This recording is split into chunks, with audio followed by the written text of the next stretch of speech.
Element से जुड़ी हुई नितिन नवीन का मंत्री पद से इस्तीफा। ये बड़ी खबर इस वक्त की। बीजेपी के कार्यकारी अध्यक्ष बनने के बाद उन्होंने मंत्री पद से इस्तीफा दिया है। 2 विभागों के मंत्री थे नितिन नवीन और उन्होंने कार्यकारी अध्यक्ष बनने के बाद मंत्री पद से इस्तीफा दे दिया है। पथ निर्माण विभाग और नगर विकास विभाग, 2 महत्वपूर्ण विभाग में मंत्री पद की भूमिका उनकी थी और अब उन्होंने उसी मंत्री पद से इस्तीफा दिया है। संवाददाता शैलेंद्र हमारे साथ इस वक्त ज्यादा जानकारी के साथ फोन लाइन पर जुड़ गए हैं। शैलेंद्र, बहुत स्वाभाविक था क्योंकि ये दोनों ही विभाग उनके पास थे और बड़े दायित्व के बाद इस पद से उन्होंने इस्तीफा दिया है।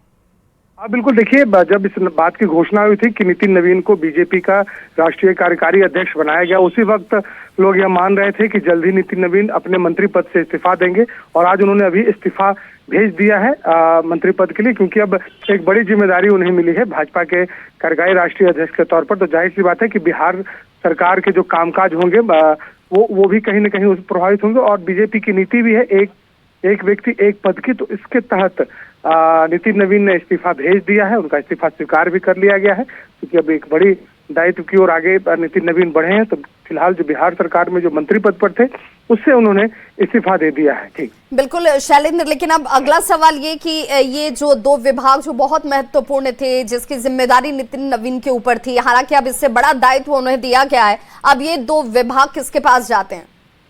हाँ बिल्कुल, ये देखने वाली बात होगी कि क्या निर्णय मुख्यमंत्री भाजपा और जदयू के स्तर पर ली जाती है, क्योंकि दोनों विभाग भाजपा कोटे के थे। तो जाहिर सी बात है इस पर निर्णय बीजेपी को ही लेना है कि आखिर ये किसे दिया जाए। फिलहाल ये माना जा रहा है कि किसी को इस विभाग की तत्काल जिम्मेदारी दी जाएगी और जब मंत्रिमंडल का विस्तार होगा तो फुल फ्लेज्ड में किसी को इस विभाग का मंत्री बनाया जा सकता है, क्योंकि चर्चा इस बात की भी थी कि लगभग 2 से 3 मंत्री बीजेपी के कोटे में नए बनाए जा सकते हैं और जदयू में भी 4 से 5 नए मंत्री बनाए जा सकते हैं।